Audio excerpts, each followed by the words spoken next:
Hello friends, how are you? Welcome to our YouTube channel Dhyan Commerce, the key of success.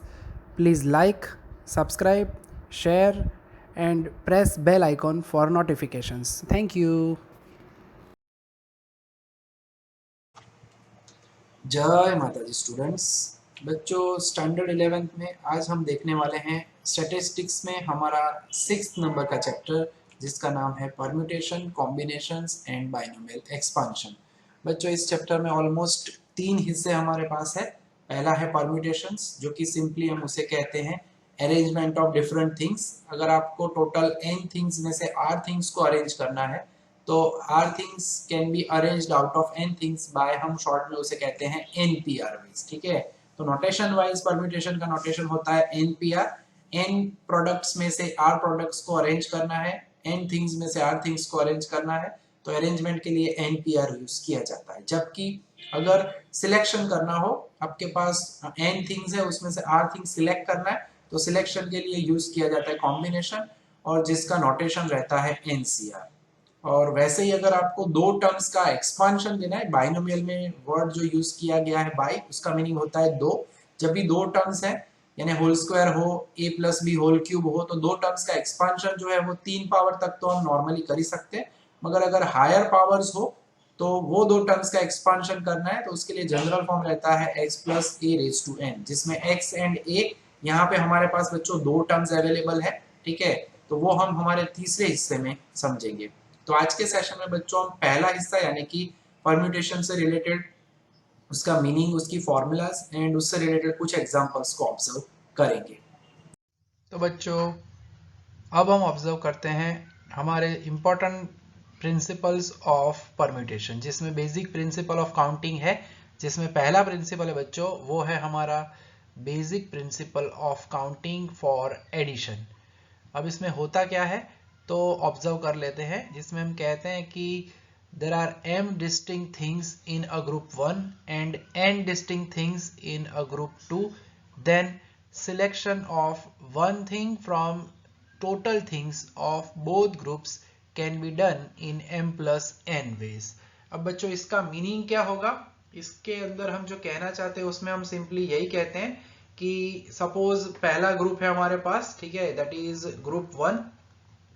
अगर group 1 के अंदर अब बच्चों m things है, ठीक है, तो that can be selected by m ways. ठीक है, अगर आपका ग्रुप 2 है उसके अंदर हम कह रहे हैं यहाँ पे n थिंग्स है, तो that can be selected by n ways. अब जब भी हमें बच्चों दोनों में से कोई एक थिंग यानी ग्रुप 1 एंड ग्रुप 2 में से कोई एक थिंग सिलेक्ट करनी है तो that can be done bye, और जब भी आता है तब हम यूज करेंगे प्लस। इसी वजह से यहाँ पे हम कह रहे हैं m प्लस n वेज। ठीक है, फॉर एग्जाम्पल अगर आप कोई रेस्टोरेंट में गए हो, वहां पे 3 टाइप के पिज्जाज हैं, ठीक है, एंड 2 टाइप के हमारे पास यहाँ पे हम कह रहे हैं there are 2 types of vada pav. ठीक है, और अगर आपको इन दोनों में से कोई भी एक ही सिलेक्ट करना है, यानी आपको या तो पिज्जा लेना है या तो आपको लेना है वड़ा पाव, ठीक है, तो आपके पास कितनी वेराइटीज रहेगी। सपोज P1 पहले टाइप का पिज्जा है, P2 दूसरे टाइप का पिज्जा है एंड P3 तीसरे टाइप का पिज्जा है। वड़ा पाव में मैं कहता हूँ V1 एंड V2। ठीक है, तो आपके पास टोटल ऑप्शन कितने होंगे, तो 1 2 3 4 एंड मिला के 5। तो हम कह सकते हैं कि टोटल 3 + 2 यानी बच्चों हमारे पास 5 ऑप्शन रहेंगे वड़ा पाव एंड पिज्जा से रिलेटेड। ठीक है, तो जब भी आपको कोई एक ऑप्शन सिलेक्ट करना है, दो ग्रुप है या दो से ज्यादा है, तो सिंपली हम और दिया जाए तब बीच में यूज करते हैं प्लस। ठीक है, तो ये हुआ हमारा basic principle of counting for addition. अब ऐसा एक दूसरा प्रिंसिपल है जो कि है मल्टीप्लीकेशन के लिए, उसे ऑब्जर्व करते हैं। तो अब देख लेते हैं हमारा सेकेंड प्रिंसिपल जो कि है basic principle of counting for multiplication. यानी दो में से एक ऑप्शन सेलेक्ट करना था बच्चों, तो अब हमने यूज किया और वाला कॉन्सेप्ट हो तो प्लस करना चाहिए। मल्टीप्लीकेशन से रिलेटेड प्रिंसिपल को ऑब्जर्व कर लेते हैं, ठीक है, और इसका इस्तेमाल करके हम परम्यूटेशन में आगे बढ़ेंगे। तो कहते हैं हम यहाँ पे कि if the first operation can be done in m ways and if second operation can be done in n ways, then two operations together can be done in m into n ways, ठीक है। यानी जब आपको दोनों एक साथ करने होते हैं बच्चों, तब जो है हम प्रिंसिपल यहाँ पे जो यूज करेंगे उसमें मल्टीप्लीकेशन यूज किया जाएगा, ठीक है। जैसे कि हम अभी कह रहे हैं कि अभी आगे ही समझाया हमने कि ग्रुप 1 है, वो उसके अंदर टोटल m ऑप्शंस है, ठीक है। तो सिलेक्शन आप m वेज से कर सकते हो, ठीक है। अगर ग्रुप 2 है उसके अंदर अगर आप ऑब्जर्व कर रहे हो उसके अंदर कोई भी ऑपरेशन है वो आप n वेज से कर रहे हो, तो जब भी दोनों आपको सिलेक्ट करने बच्चों, दोनों, ठीक है, पहले ग्रुप एंड दूसरे ग्रुप में, तो बीच में जो है बच्चों हम यूज करेंगे मल्टीप्लीकेशन की साइन, ठीक है। तो that can be done in m by n ways. यानी अभी जैसे हमने एग्जांपल दिया था पिज्जा वाला कि P1, P2, P3 हमारे पास 3 पिज्जा है अवेलेबल, एंड वड़ा पाव से रिलेटेड हमने बोला था V1 एंड V2 दो ऑप्शन है। तो अगर मुझे एक साथ दोनों को सिलेक्ट करना है तो कितने तरह से हम कर सकते हैं, तो that can be done by 3 into 2 यानी 6 ways. How can we do that? So first pizza with first vada pav, first pizza with second vada pav, उसी तरह से हम कैलकुलेट कर सकते हैं second pizza first vada pav, second pizza second vada pav. ये ऑप्शंस मैं आपको दिखा रहा हूँ, सभी में ये लिखना उतना इजी नहीं होता है, मगर यहाँ पे छोटा सा एग्जांपल इसीलिए हमने दिया है ताकि आपको क्लियरली पता चले कि 3 into 2 यानी टोटल कितने तरह से आप सिलेक्शन कर सकते हो। दोनों चीज लेनी है हमें, एक वड़ा पाव लेना है और एक पिज्जा लेना है, तो that can be done by 6 ways. यानी जब भी आपके पास ग्रुप्स हो, 2 या 2 से ज्यादा, हर एक ग्रुप में से आपको पर्टिकुलर सिलेक्शन करना है, एक या एक से ज्यादा, तब याद रखना है हमें कि हम यूज करेंगे ये कॉन्सेप्ट। तो अब देख लेते हैं मीनिंग ऑफ परम्यूटेशंस।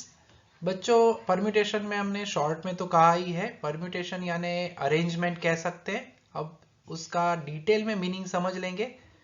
तो if r distinct things out of given n distinct things are to be arranged in r different places, then each such arrangement is called permutation. The total number of such arrangements is denoted by npr. We have different options, हमारे पास अलग अलग 4 तरह हैं npr के notations के लिए, but generally जो last है वो नोटेशन हमारे पास यहाँ पे अवेलेबल है, वो हम ज्यादा यूज करेंगे npr का ये वाला, ठीक है। बाकी n लेफ्ट साइड पे और r राइट साइड पे नीचे इस तरह से स्लैंटेड फॉर्मेट में लिख सकते हैं। 3-4 ऑप्शंस है, मगर जनरली हमारी बुक के अंदर जो ऑप्शन यूज होता है वो ये वाला ऑप्शन रहता है, ठीक है। अब समझ लेते हैं आगे इससे रिलेटेड फॉर्मूला को। तो इसमें जैसे कि हम कह चुके हैं ऑर्डर इज इंपॉर्टेंट, ठीक है, ऑर्डर हमारा इंपॉर्टेंट रहता है एनपीआर में, हमारे परम्यूटेशन में, ठीक है। अब समझ लेते हैं छोटा सा एक एग्जांपल और फिर इससे रिलेटेड काम करते हैं, ठीक है। सपोज बच्चों 3 पर्सन्स हैं हमारे पास, ठीक है, और 3 पर्सन्स को अगर हमें अरेंज करना है 2 चेयर्स में, सिंपली अरेंज करना है। कैसे अरेंज कर पाएंगे? जनरली हमारा इंटरप्रिटेशन होता है कि कोई भी 2 पर्सन बैठ जाएंगे, and that is usual practical part, कि एक पर्सन जो है वो बैठना नहीं चाहता या वो नहीं बैठेगा, बाकी को वो रिस्पेक्ट देते हुए बैठा देगा। 2 पर्सन ही बैठ सकते हैं, बट अगर हमें अरेंजमेंट डिसाइड करनी है टोटल कितनी अरेंजमेंट हो सकती है, तो इसके लिए एक एग्जांपल हम लेते हैं। सपोज 3 पर्सन है ए बी एंड सी, अगर मुझे वो 3 पर्सन को 2 चेयर्स में अरेंज करना है तो टोटल कितने तरह से अरेंज कर सकते हैं? तो पर्सन ए फर्स्ट चेयर पे बैठेगा, सेकेंड चेयर पे पर्सन बी बैठेगा, ठीक है। उसी तरह से अगर हम बात करते हैं कि फर्स्ट चेयर पे ए बैठेगा, सेकेंड चेयर पे सी पर्सन बैठेगा, वैसा ही हो सकता है पर्सन बी फर्स्ट चेयर पे बैठे, पर्सन ए सेकेंड चेयर पे बैठे, person b again first chair पे, पर्सन सी सेकेंड चेयर पे बैठे, ठीक है। उसी तरह से अगर पर्सन सी फर्स्ट चेयर पे बैठता है तो सेकेंड चेयर पे या तो ए बैठेगा या तो बी बैठेगा। तो आप यहाँ पे ऑब्जर्व कर सकते हो कि टोटल कितने तरीके दिख रहे हैं हमें, 1 2 3 4 5 6, टोटल 6 तरीके से 6 वेज से हम अरेंज कर सकते हैं 3 पर्सन्स को 2 प्लेसेस पे। इसे अगर हमें लिखना चाहे अगर हमारे नोटेशन के हिसाब से, तो we can write it as 3p2, ठीक है। और अगर हमारे बेसिक प्रिंसिपल ऑफ काउंटिंग का इस्तेमाल करें कि फर्स्ट प्लेस है एंड सेकेंड प्लेस है, तो फर्स्ट प्लेस पे टोटल कितने दावेदार रहते हैं बच्चों? तो 3। ए बी एंड सी में से कोई 3 में से एक पर्सन यहाँ पे बैठ सकता है। अगर एक पर्सन बैठ गया तो उसके बाद सेकेंड प्लेस पे कितने ऑप्शंस बाकी बचे? तो सेकेंड प्लेस के लिए अब 2 बचे हैं बाकी। अब 2 पर्सन में से कोई भी एक पर्सन आप अरेंज कर सकते हो सिंपली, ठीक है। सो ये दोनों की इंडिविजुअल बात हो गई। First place can be filled up by 3 ways, second place can be filled up by 2 veg.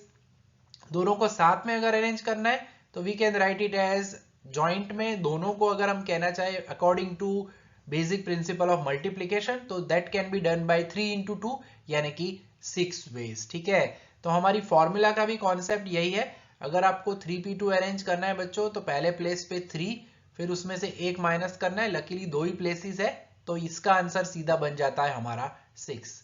मगर इन जनरल अगर हम कहना चाहे बच्चों, जनरल में, ठीक है, तो अगर आपके पास टोटल r प्लेसेस है, जैसे कि हम यहाँ पे कह रहे हैं, ठीक है, r डिस्टिंक्ट प्लेसेस पे अगर आपको अरेंज करना है पर्संस को, तो n प्लेसेस, n पर्संस में से, जैसे कि हम यहाँ पे थियरी में कह चुके हैं, n डेफिनेशन में कह चुके हैं, n थिंग्स में से r थिंग्स पे अरेंज करना है, तो पहले प्लेस पे कितने कैंडिडेट्स रहेंगे, n, जैसे यहाँ पे 3। दूसरे प्लेस पे कितने बाकी बचेंगे, तो n-1। तीसरे प्लेस पे कितने बचेंगे, तो n-2। तो बच्चों ये प्लेस वाइज जो है, पहला प्लेस, दूसरा प्लेस, तीसरा प्लेस, वैसे ही अगर ये लास्ट r नंबर का प्लेस है तो उसके पहले r-1 जगह जो है वो फिलअप हो चुकी होगी। So last rth place can be filled up bye n-r-1 base, ठीक है, क्योंकि इसके आगे वाला प्लेस, जैसे आप यहाँ पे देखते हो थर्ड प्लेस में क्या हुआ, तो n में से आगे 2 प्लेसेस भर चुके हैं, तो n-2 बचे। सेकेंड प्लेस पे क्या हुआ, तो आगे एक प्लेस फिलअप हो चुका है, तो second place can be filled up bye n-1 base. उसी तरह से लास्ट में हम कहते हैं आर्थ प्लेस के लिए आगे कितने भर चुके होंगे, तो दैट में बी r-1 प्लेसेस। और फॉर्मूला में तो हम ये r-1 नहीं लिखते, हम सिंपली लिखते हैं n-r+1। तो अब जब आगे हमारी फॉर्मूला बनती है, और वो फॉर्मूला है npr is equal to n into n-1 n-2 up to n-r+1, and r की वैल्यू है वो होनी चाहिए बिटवीन 1 एंड n। r जो है n से हमेशा छोटा होगा या इक्वल हो सकता है, ठीक है। तो ये कुछ हमारी बात हुई फर्स्ट फॉर्मूला से रिलेटेड, और उसी के ऊपर से हमारी सेकेंड फॉर्मूला भी हमें मिलती है, npr in terms of factorial, that is n factorial upon n-r factorial, जिसमें कंडीशन में थोड़ा सा चेंज है, n ग्रेटर देन 0 होगा। r की वैल्यू इस फॉर्मूला में हम 0 भी रख सकते हैं, r greater than equal to 0, ठीक है। अब क्वेश्चन होगा व्हाट इज ये फैक्टोरियल क्या होता है, तो क्वेश्चन हमारा वही रहता है कि व्हाट इज फैक्टोरियल n, ठीक है, जिसे लिखते हैं नोटेशन में इस तरह से, it is nothing but it is the product from n to 1, n-1 से लेके आपको प्रोडक्ट लेना है कहां तक, अप टू 3 to 1। यानी सपोज अगर आपको 5 फैक्टोरियल बताया जाए तो 5 से लेके हमें 1 तक जाना है, यानी 5 into 4 into 3 into 1, यानी दैट विल बी 120। सपोज आपको 3 फैक्टोरियल बताया जाए तो उसका मीनिंग होगा 3 into 2 into 1, जो भी नंबर दिया जाए वहां से आपको कंसेक्यूटिव प्रोडक्ट लेना है अप टू 1, ठीक है। तो ये कुछ हुई हमारी सेकेंड फॉर्मूला से रिलेटेड बात। फॉर्मूला दोनों ही हम यूज करने वाले हैं 1 by 1, तो उसको हम देखेंगे हमारे एग्जाम्पल्स में। तो बच्चों अब समझ लेते हैं हमारी सेकेंड फॉर्मूला जो है उसकी प्रूफ, यानी कि जो अभी हमने बताया npr is equal to n factorial upon n-r factorial, तो वो कैसे होता है हिस्सा, तो उसे अब ऑब्जर्व कर लेते हैं। बच्चों यहाँ पे हम ऑब्जर्व कर चुके हैं पहले वाली हमारी पुरानी formula, that is npr is equal to n into n-1 n-2, वैसे ही जाते हुए अप टू लास्ट में हमने लिखा था n-r+1, और इसमें भी मैंने बच्चों समझाया था ये rth प्लेस है, यानी n- इंटू ब्रैकेट होता है r-1। अब इसी फॉर्मूला में हम सिंपली आगे बढ़ते हुए, ठीक है, यानी ये r प्लेस तक की बात थी, अगर r+1th प्लेस है, ये r प्लेस है, उसके बाद r+1th प्लेस अगर हो, जैसे कि इसके पहले वाला r-1 प्लेस था, तो इसके लिए मैंने आगे अभी समझाया ही है कि n- होता है r-1, टेक्निकली माइनस साइन आप अप्लाई करते हो तो n-r+1, ठीक है। तो ये n-r+1 तक का पार्ट आ चुका है। अगर मैं r+1 प्लेस की बात करता हूं तो दैट शुड बी आगे वाला प्लेस माइनस करना है, यानी यहाँ पे हम करते क्या है, हम मल्टीप्लाई करेंगे n-r, देन हम मल्टीप्लाई करेंगे n-r-1, ये प्रोसेस हमें करनी है अप टू 3 to 1 तक। और मैथमेटिकली हम करते क्या है, मैथ्स में हमें सिखाया गया है कि जो भी मल्टीप्लाई करो वही आपको डिवाइड भी करना पड़ता है बच्चों। सो n-r, n-r-1, और वही पूरा हिस्सा 3 इंटू 2 इंटू 1। तो ऊपर वाला हिस्सा अगर आप देखते हो तो n-1 से लेके लास्ट में होता है 3 to 1, जो कि हमारी फॉर्मूला होती है फैक्टोरियल n की या n फैक्टोरियल। और नीचे आप देख सकते हो यहाँ पे बचा क्या, n-r-1 से लेके अप टू 3 to 1। ठीक है, तो अल्टीमेटली अगर हम कहते हैं तो नीचे जो हिस्सा है वो भी हो जाता है हमारा फैक्टोरियल वाला हिस्सा। यानी एनपीआर की जो हमारी सेकेंड फॉर्मूला है बच्चों, वो हमारी आंखों के सामने अब रेडी हो चुकी है। ठीक है, जो कि अभी आगे हमने देखा भी है। और इसमें खास याद रखना है कि n जो है वो हमेशा पॉजिटिव होगा, r can be non negative, यानी r की वैल्यू 0 या पॉजिटिव हो सकती है, और n is greater than equal to r, n हमेशा r से बड़ा या r के जितना हो सकता है। ठीक है, तो ये सेकेंड फॉर्मूला जो है उसकी हमने प्रूफ देखी। अब कुछ एग्जांपल्स को ऑब्जर्व करते हैं। तो परम्यूटेशन में बच्चों अब कुछ इंपॉर्टेंट रिजल्ट्स जो है उनको ऑब्जर्व करना है, जिसके अंदर सबसे पहला है बच्चों हमारा रिजल्ट, यानी वो है फॉर्मूला याद रख सकते हो एज अ पार्ट np0 जो है, np0 उसका आंसर जो है वो होता है हमारे लिए 1। कैसे होगा वो पार्ट, तो as we know that np0 is equal to, formula wise हम यूज कर सकते हैं n factorial upon n minus r factorial. और आप ऑब्जर्व कर सकते हो r की जगह पे 0 दिया गया है, हम यहाँ पे यूज कर रहे हैं हमारी common formula npr is equal to n factorial divided by n minus r factorial. ठीक है, तो ये फॉर्मूला हमें यूज करनी है यहाँ पे। तो देख सकते हैं कि हम ऊपर n फैक्टोरियल होगा, n माइनस 0 यानी वो भी n फैक्टोरियल, तो इसका आंसर क्या होगा 1। तो ये हो गई हमारी पहली इंपॉर्टेंट रिजल्ट के बारे में प्रूफ। सेकेंड जो इंपॉर्टेंट रिजल्ट है बच्चों वो है npn is equal to n factorial. तो सेम वैसे ही हम यहाँ पे यूज कर सकते हैं। ठीक है, ये फर्स्ट से रिलेटेड पार्ट हुआ। सेकेंड से रिलेटेड अगर कहना चाहे npn, यानी technically we can write it as n factorial upon n minus n factorial. So n factorial divided by 0 factorial.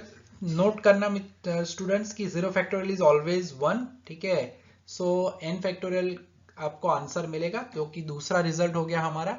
तीसरी जो फॉर्मूला है, तीसरा जो रिजल्ट है वो है np1। सिंपली इसमें तो कुछ करने की जरूरत ही नहीं है, क्योंकि np1 यानी एक कदम जाना है। फिर भी अगर ये फॉर्मूला यूज करनी हो तो आप कर सकते हो n factorial divided by n minus r यानी 1 factorial. And as we know n factorial को हम ऐसे भी लिख सकते हैं n into n minus 1 factorial divided by n minus 1 factorial. So n minus 1 factorial cancel होगा, आपको मिलेगा आंसर n। ठीक है, तो फॉर्मूला के लिहाज से इंपॉर्टेंट पार्ट रहते हैं, इंपॉर्टेंट रिजल्ट है।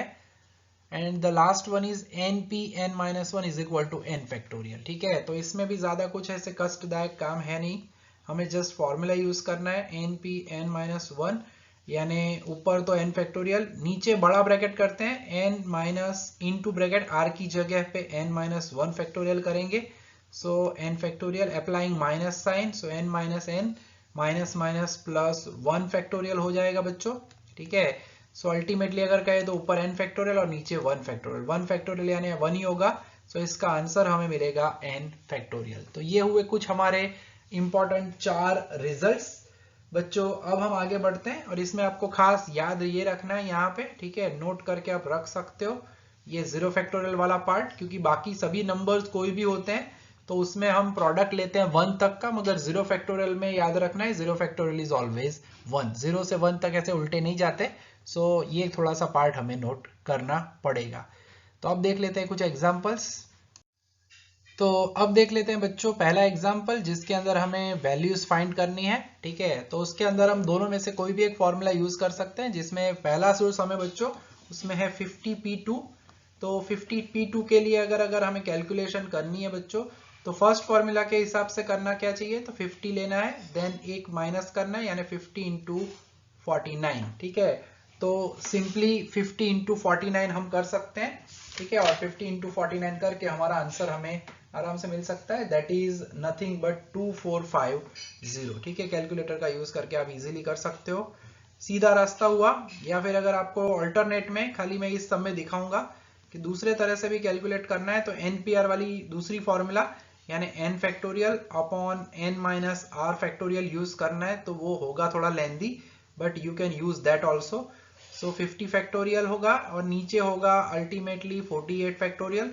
काम तो वही होने वाला है, चाहे कैसे भी करो। 50 से लेके मुझे नीचे 48 तक जाके रुकना है, यानी 50 49 इंटू 48 फैक्टोरियल। ठीक है, सो 48 फैक्टोरियल कैंसल हो जाएगा हमारा ऊपर नीचे, और बचेगा क्या, तो 50 into 49, that is answer is nothing but 2450। ठीक है, इन आइदर केस आंसर तो यही मिलता है बच्चों।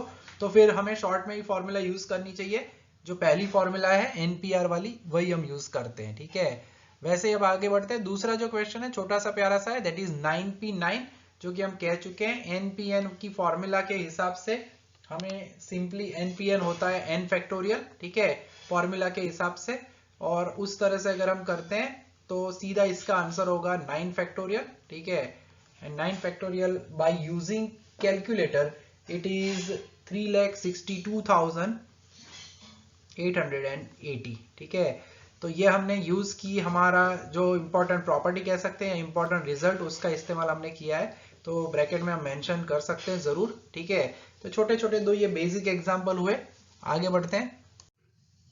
तो सेकंड एग्जांपल अब देख लेते हैं। इक्वेशन टाइप का फॉर्मेट है, if np3 is equal to 990 then find the value of n, ऐसा हमें यहाँ पे कहा गया है। ठीक है, अब सिंपली हमें करना क्या है, np3 की जो अभी अभी हमने फॉर्मूला ऑब्जर्व किया है बच्चों, वही हमें यहाँ पे यूज करनी है। ठीक है, सो टेक्निकली हम कहते हैं n into n minus 1 into n minus 2। ठीक है, 3 स्टेप तक जाना है, पहला n, फिर एक माइनस करो, फिर उसमें से एक माइनस करो, is equal to 990।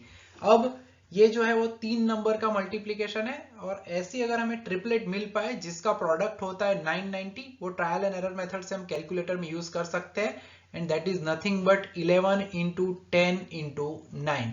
So we can compare this, इसे हम ऐसे भी लिख सकते हैं, इन अदर फॉर्मेट में अगर लिखना चाहे तो we can write it as np3 is equal to, it is nothing but 11p3। So उसी तरह कंपेयर करोगे तो भी आपको n की वैल्यू मिल जाएगी 11। ठीक है, या फिर सीधा यहाँ पे आप कंपेयर करना चाहो तो भी n की वैल्यू हमें क्या मिलने वाली है, 11। ठीक है, तो ये हो गया छोटा सा प्यारा सा सम।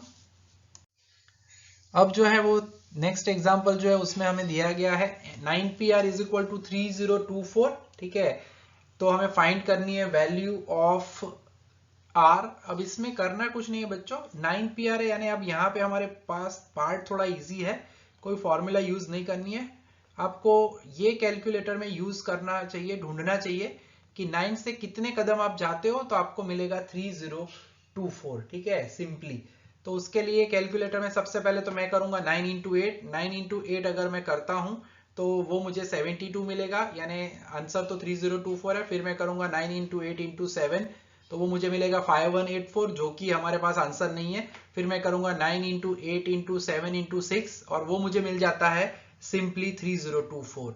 यानी मुझे पता चल गया कि 9p4 जो है बच्चों, उसकी वैल्यू जो है वो मुझे मिल रही है 3024। So I can simply compare the values, तो उसके ऊपर से सीधा मैं कह सकता हूं r इज इक्वल टू 4। आप चाहो तो n factorial upon n minus r factorial वाली फॉर्मूला भी यूज कर सकते हो, वो लेंदी रास्ता भी यूज कर सकते हो, बट शॉर्ट में ये कंप्लीट हो जाता है, तो लंबा रास्ता लेने की आवश्यकता नहीं है। ठीक है, तो ये छोटे छोटे वैल्यू ढूंढने वाले एग्जांपल्स को ऑब्जर्व कर लिया है। अब चलते हैं थोड़े बड़े एग्जांपल की तरफ। तो एक और एग्जांपल है मगर जिसकी लेंथ थोड़ी ज्यादा है। अब हमें दिया गया है ये equation 3 times n plus 3p4 is equal to 5 times n plus 2p4। Then कहा गया है find the value of n। ठीक है बच्चों, तो उसके लिए हमें करना क्या है, तो सिंपली जैसे अभी हम आगे कर रहे थे वैसे ही फॉर्मूला यूज करनी है npr की। 3 टाइम्स उन्होंने हमें दिया हुआ है n प्लस 3p4। ठीक है, इज इक्वल टू 5 टाइम्स हमें बताया गया है n प्लस 2 टाइम्स p4। तो परम्यूटेशन का फॉर्मूला यूज करना है, जो भी वैल्यू दी जाए उससे 4 कदम जाना है हमें। सो पहले n प्लस 3 लिखेंगे। ठीक है, देन उसमें से एक माइनस करना है यानी n प्लस 2, और एक माइनस करना है यानी n प्लस 1, और n प्लस 1 में से भी एक माइनस करना है, गिन लेना है। 4 स्टेप्स उल्टे जाना है, पहला original n plus 3, then first step के बाद second n plus 2, n plus 1 n। उसी तरह से राइट साइड में भी हम जाते हैं 5 टाइम्स, अभी n प्लस 2 से 4 स्टेप्स जाना है, तो पहले n प्लस 2 लिखते हैं हम, फिर एक वैल्यू कम करनी है यानी n प्लस 1, फिर और एक वैल्यू कम करेंगे बच्चों, तो n प्लस 1 में से एक माइनस करना है यानी वो बन जाएगा n, एंड अब और एक वैल्यू माइनस करना है यानी n माइनस 1। टोटल गिन लेना है, p4 है यानी 1 2 3 4, 4 स्टेप हो चुके हैं। तो ये हमारा हिस्सा हो गया। अब दोनों साइड आप देख सकते हो बच्चों, कॉमन हिस्सा है। अब दोनों साइड ऑब्जर्व कर सकते हो, n+1 and n+2 n+1 n, ये तीन टर्म्स जो है वो डायरेक्टली हम कैंसिल कर सकते हैं, ठीक है। और बचा क्या, तो बचा लेफ्ट साइड पे खाली 3 टाइम्स n+3 और राइट साइड पे क्या बचा 5 टाइम्स n-1। अब सिंपली अब हमें इसे ही सॉल्व करना है, इसको एक्सपांड करेंगे और वैल्यू फाइंड कर लेंगे सीधा n की। So this is 3n + 9 is equal to 5n - 5, ठीक है। अब 3n को मैं उधर ले जाता हूं राइट साइड पे और 5 को मैं ले जाऊंगा लेफ्ट साइड पे, -5 है तो वो हो जाएगा +5, ठीक है। सो माइनस की जगह पे प्लस, 9 + 5 और 5n की साइड में ले जा रहा हूं ये 3n को, सो +3n का होगा -3n, ठीक है। So this is 14 is equal to 2n, simply we can write it as 2n is equal to 14, यानी n is equal to 14/2। Technically हमें हमारा n मिल जाएगा और वो n होगा 7। तो थोड़ा सा यहाँ पे ध्यान रखना है, ये जो स्टेप है बच्चों खास आपको ये याद रखना है यहाँ पे कि जो हम फॉर्मूला यूज कर रहे हैं n+3p4, यानी पहले n+3 फिर एक वैल्यू माइनस करो, एक माइनस करो, एक माइनस करो। आपको लिखने की जरूरत नहीं, n+3 -1 n+3 -2, टेक्निकली सीधा जो नंबर है उसमें से ही आपको एक एक एक माइनस करते हुए जाना है और लास्ट में गिन लेना है 1 2 3 4, तो 4 तक था तो 4 टर्म्स होनी चाहिए, ठीक है। तो इजीली आप सॉल्व कर पाओगे इस टाइप के सम। तो बच्चों अब देख लेते हैं हमारा एक और इम्पॉर्टेंट एग्जाम्पल जो कि सम नंबर 5 है हमारे ऑर्डर में, कि how many 6 digit numbers can be formed using all the digits 1 2 3 0 7 and 9। तो बच्चों आप यहाँ पे ऑब्जर्व कर सकते हो कि टोटल 6 डिजिट्स अवेलेबल है, ठीक है, और 6 डिजिट्स है और हमें यहाँ पे क्वेश्चन बताया गया है कि हमें नंबर्स बनाने हैं ऑफ 6 डिजिट्स। अब थोड़ा सा यहाँ पे ध्यान रखना पड़ेगा क्योंकि हमारे पास जो नंबर है, एक जो डिजिट है वो 0 भी है। सबसे पहले अगर हम बात करते हैं यहाँ पे तो 1 2 3 4 5 6 प्लेसेस है, मगर अगर गलती से भी पहले प्लेस पे 0 आ जाता है तो वो नंबर हो जाएगा 5 डिजिट का, ठीक है। यानी फर्स्ट प्लेस जो है बच्चों उस पे हम 0 को इंक्लूड नहीं कर सकते, दैट मीन्स 0 के अलावा कितने बचे 1 2 3 7 एंड 9। तो टोटल 5 डिजिट्स में से कोई भी एक मैं रख सकता हूं फर्स्ट प्लेस पे, ठीक है, एक्सेप्ट 0, यानी 0 को रखने में प्रॉब्लम है, वो नंबर जो है वो 5 डिजिट के हो जाएंगे, ठीक है, यानी we can not put 0 at first place. So 0 के अलावा कोई भी 5 में से एक डिजिट हम यहाँ पे अप्लाई कर सकते हैं, रख सकते हैं। फिर उसके बाद second third fourth fifth and six place पे कोई टेंशन नहीं है, एक डिजिट सपोज हमने रख दिया यहाँ पे 2, तो अब कितने बचे, अब 2 के अलावा बचा 1 3 0 7 9। अब सेकेंड प्लेस या थर्ड प्लेस या फोर्थ 5 या 6 प्लेस, बाकी पांचों प्लेसेस पे अब हमें कोई कष्ट नहीं है, 5 प्लेसेस में हम कोई भी डिजिट रख सकते हैं, any one of the remaining 5 digits by 5p5 way, ठीक है। सो हम यहाँ पे कह सकते हैं simply that first place technically from left side,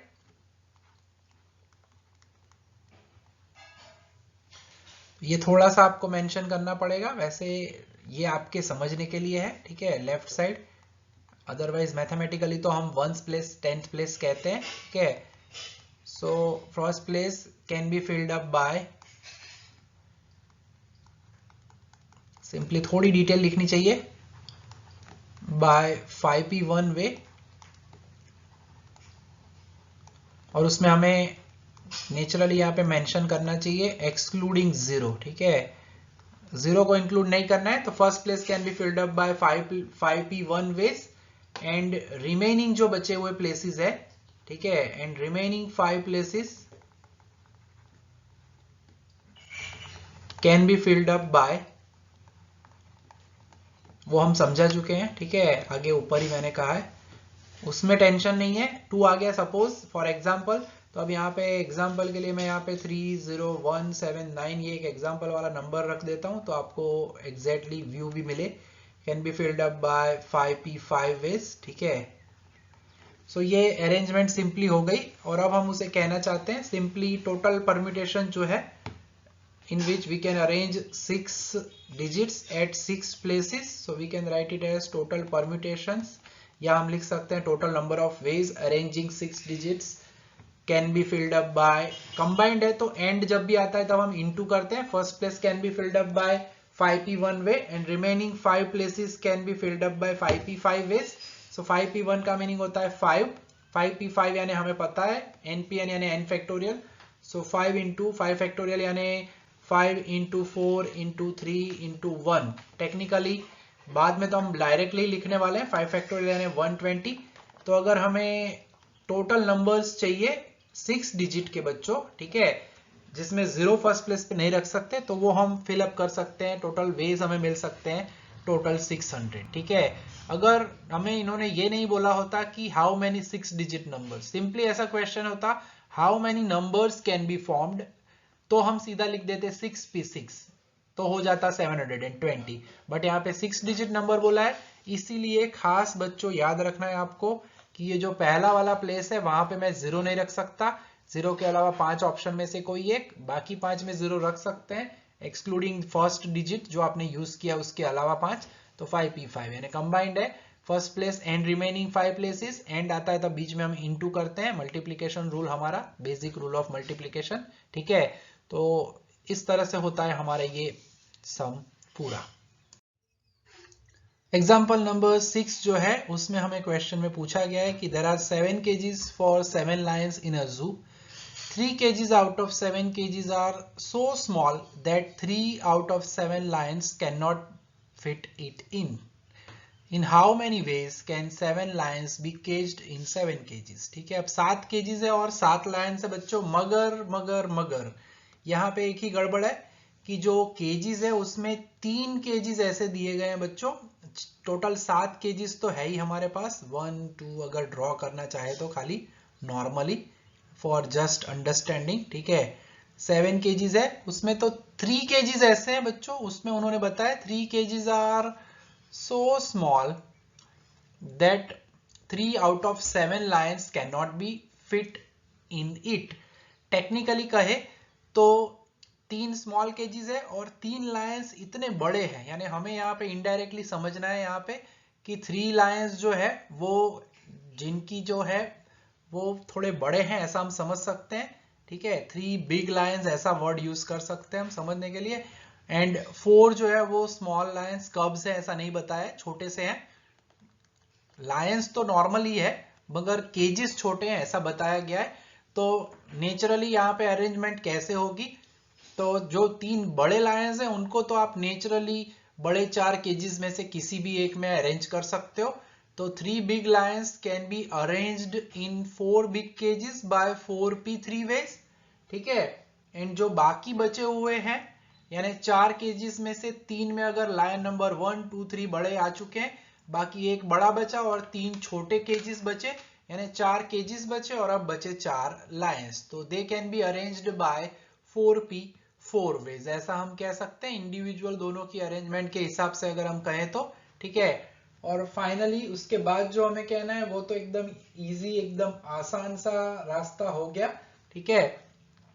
तो अब हम सिंपली कह सकते हैं कि टोटल परम्यूटेशंस हमारे हैं, टोटल परम्यूटेशंस, ये बच्चों जो चीज मैं समझा रहा हूं उसके एक एक सेंटेंस में आपको लिखना पड़ता है एग्जाम में कि 3 big lions can be arranged at 4 big cages, ठीक है। तो उस तरह से हम कह सकते हैं, तो 4p3 वेज से हम लायंस को अरेंज कर सकते हैं, और बाकी जो बचे एक बड़ा केज और 3 छोटे केजेस के अंदर बाकी के 4 लायंस जो है उनको हम अरेंज कर सकते हैं। टोटल परम्यूटेशन में हमें कहना चाहिए कि ओवरऑल कितने होंगे, तो 2 हिस्से हैं, तो हम एंड यानी कि बीच में करते हैं मल्टीप्लीकेशन, सो 4p3 टेक्निकली हमें लिखना चाहिए 4 इंटू 3 इंटू 2 एंड 4p4 यानी 4 फैक्टोरियल, और अब मैं कह सकता हूँ 4 फैक्टोरियल यानी 4 इंटू 3 इंटू 2 इंटू 1, जिसे हम लिख सकते हैं technically 24, and this is 4 3 into 2 यानी ये भी होगा हमारा 24। तो दोनों को जब मल्टीप्लाई करते हैं बच्चों तब हमें मिलेगा हमारा आंसर 24 इंटू 24 यानी 576, ठीक है। तो लायंस के लिहाज से हम कहें तो लायंस तो वैसे बताया नहीं है कुछ भी, बट हम ऐसे अज्यूम करके इस क्वेश्चन को आराम से सॉल्व कर सकते हैं। अब जो क्वेश्चन दिया गया है बच्चों हमें उसके अंदर हमें अरेंजमेंट करनी है, जिसमें दिया गया है there are 5 seats in a car including the driver seat, if 3 out of 10 members in a family know driving, then in how many ways 5 persons out of 10 members can be arranged in the car। अब जो बच्चों यहाँ पे हमें arrangement करनी है वो arrangement खाली 5 पर्सन्स को अरेंज करना है हमें, ठीक है। 5 सीट्स हमारे पास है टेक्निकली अगर हम कहते हैं, जिसमें से 4 सीट्स है वो रेगुलर कह सकते हैं और एक जो सीट है बच्चों वो ड्राइवर की सीट है, ड्राइवर सीट। ड्राइवर सीट पे बैठने के लिए कितने कैंडिडेट्स है, बताया गया है कि 3 कैंडिडेट्स है, 3 पर्सन है फैमिली के जो जानते हैं ड्राइविंग करना। सो एट ड्राइवर्स सीट हम लिख सकते हैं, सेंटेंस आपको ये लिखना पड़ेगा। यहाँ पे मैं पूरा सेंटेंस लिख के नहीं बता रहा, आपको लिखना चाहिए कि in the driver seat any one of the 3 persons can be arranged by 3p1 ways, ठीक है। तो 3p1 ways से ड्राइवर सीट पे हम उन लोगों को इजीली अरेंज कर सकते हैं, ठीक है। और बाकी बचे अब 4 प्लेसेस, अब प्लेसेस बचे हैं एग्जैक्टली 4, ठीक है। और मेंबर्स की बात अगर हम करते हैं बच्चों तो एक मेंबर तो हम ऑलरेडी अरेंज कर चुके हैं, बाकी बचे 9 मेंबर्स एंड सीट्स बाकी रही है 4। तो 9 मेंबर्स में से 4 मेंबर्स को हम अरेंज कर सकते हैं बाय 9p4 वेज, ठीक है। सो सिंपली आपको सेंटेंस लिखना पड़ेगा स्टार्टिंग में कि there are 5 seats in a car including driver seat, 3 members only knows how to drive a car या हाउ टू नो ड्राइविंग, ठीक है। और उसके बाद आप लिख सकते हो 3 persons at drivers place, any one of the 3 persons can be arranged by 3p1 way and for the remaining 4 places out of 9 persons we can arrange them by 9p4 ways। और finally हम लिख सकते हैं therefore total permutations, ठीक है। तो वो total permutations हम लिख सकते हैं that is nothing but पहले 3p1 लिखना है, 3p1 into 9p4 into हम कर रहे हैं दोनों अरेंजमेंट साथ में, 3p1 यानी 3, 9p1 यानी 9 into 8 into 7 into 6, 9876 4 number use करते हैं हम कंसेक्यूटिव, ठीक है। और मल्टीप्लीकेशन करते हैं तो it is nothing but 3 into 9876 यानी 3 into 3024। टेक्निकली सीधा यूज करें कैलकुलेटर तो हमें आंसर मिलेगा 9072, यानी we can arrange 5 members out of 10 members in which 3 knows how to drive a car, that can be done in 9072 ways, ठीक है। तो कुछ एग्जांपल्स के बाद बच्चों अब एक स्पेशल फॉर्मूला है जिसे हम कहते हैं परम्यूटेशंस ऑफ आइडेंटिकल थिंग्स, यानी अगर कोई लेटर रिपीट होता है कोई स्पेलिंग में या कोई डिजिट रिपीट होता है कोई नंबर्स में, तो रिपीटेशन हो तब कौन सी फॉर्मूला यूज करनी चाहिए, तो उसकी बात कर लेते हैं। From n things if p is the first type of identical things, q is the second type of identical things and r is the third type of identical things, then arrangement of n things are called permutation of identical objects या identical things या identical numbers digits, जैसे भी question में उस हिसाब से कह सकते हैं। और उसकी फॉर्मूला क्या है, तो उसकी फॉर्मूला कुछ इस तरह से है कि total number of permutations is equal to n factorial divided by p factorial upon q factorial and r factorial. तो यहाँ पे याद ये रखना है बच्चों, जो भी हमारे total number of letters of a spelling है या डिजिट्स ऑफ अ नंबर है उसका फैक्टोरियल ऊपर रखना है। रिपीटेशन जितने भी है यानी 2 बार रिपीट हो रहा है तो डिवाइडेड बाय 2 फैक्टोरियल कोई एक डिजिट या कोई एक अल्फाबेट, देन q दूसरी बार रिपीट हो रहा है, r रिपीट हो रहा है, यानी जितनी भी बार कोई भी डिजिट या कोई भी नंबर रिपीट हो रहा है उसे हमें डिवाइड करना है अल्टीमेटली, यानी ऊपर टोटल फैक्टोरियल जितने भी, अगर फॉर एग्जांपल कोई स्पेलिंग है तो उसके लेटर्स आपको ऊपर टोटल काउंट करके फैक्टोरियल करना है, और नीचे जो है उसमें जितने भी लेटर रिपीट हो रहे हैं कितनी बार रिपीट हो रहा है उसके फैक्टोरियल से डिवाइड करना है। तो पहले चलो समझ लेते हैं बच्चों एक सम, तो ही हमें ये फॉर्मूला के बारे में ज्यादा आइडिया आएगा। तो जैसे कि हमने कहा वैसा ही एक प्यारा सा क्वेश्चन है, स्पेलिंग है हमारा स्टैटिस्टिक्स, ठीक है। तो स्टैटिस्टिक्स के अंदर बच्चों आपको काउंट करना है सबसे पहले तो यहाँ पे कितने लेटर्स हैं, ठीक है। तो हम यहाँ पे ऑब्जर्व कर सकते हैं कि हियर देयर आर, काउंट कर सकते हो 1 2 3 4 5 6 7 8 9 10, ठीक है। तो हम कह सकते हैं here there are 10 letters in the word statistics।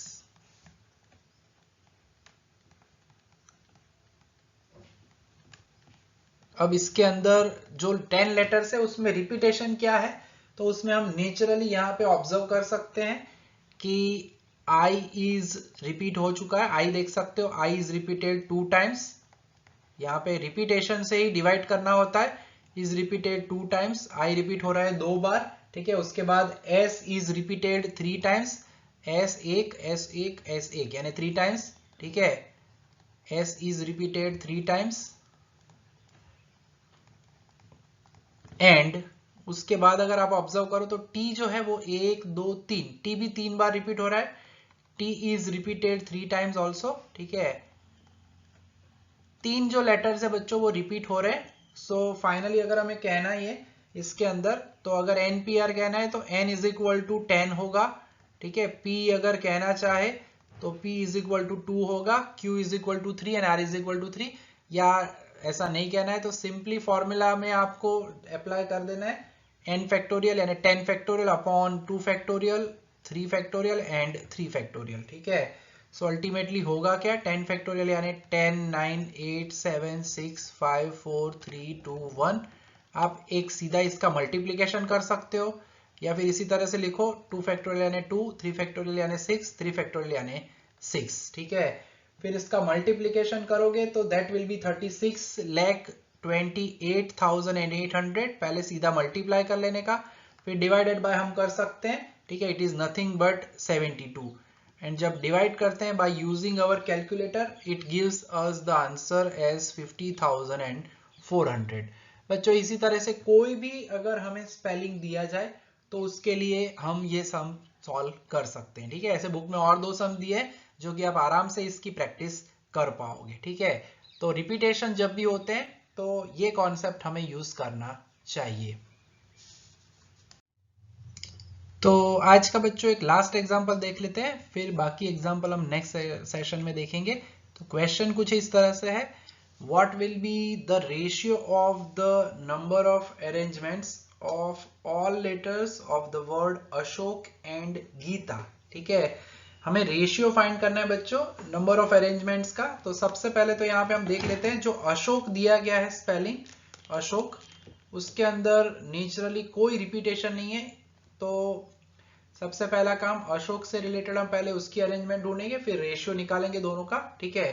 तो हम लिख सकते हैं सीधा, यहाँ पे कोई रिपीटेशन नहीं है, 5 लेटर है। Total permutations of arranging all यानी कि 5 letters of the word Ashok. अब लेटर्स 5 है, ठीक है, और अरेंज भी हमें नेचुरली 5 को ही करना है सिंपली यहाँ पे अशोक वर्ड में। तो दैट इज नथिंग बट हम लिख सकते हैं एस 5p5, 5p5 यानी 5 फैक्टोरियल, 5 फैक्टोरियल यानी 120। तो अशोक में कोई रिपीटेशन नहीं था, बट गीता में हम देख सकते हैं, ठीक है। In the word Geeta we observe that, ठीक है, गीता वर्ड के अंदर ई रिपीट हो रहा है, राइट। देयर आर 5 लेटर्स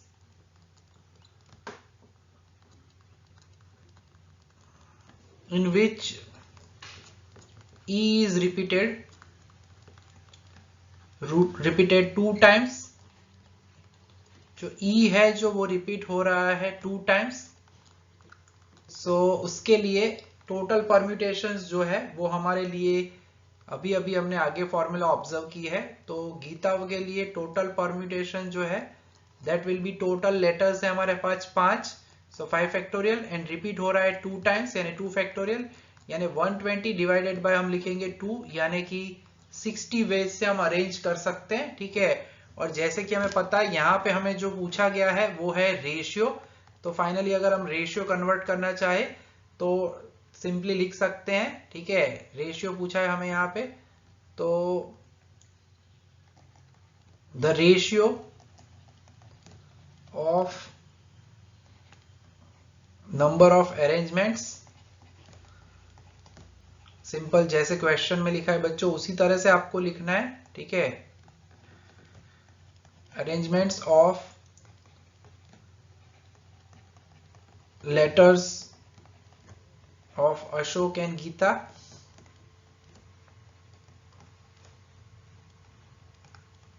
तो सिंपली 120 डिवाइडेड बाय करेंगे हम 60, यानी रेशियो जो है बच्चों वो हम कह सकते हैं सिंपली 2:1। ठीक है, 2/1 होता है, यानी रेशियो हम कह सकते हैं 2:1।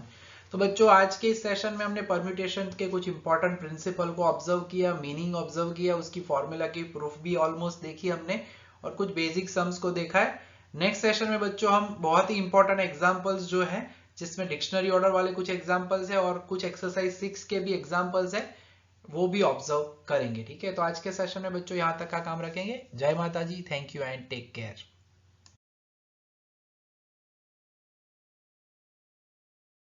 Please like, subscribe, share and press bell icon for notifications.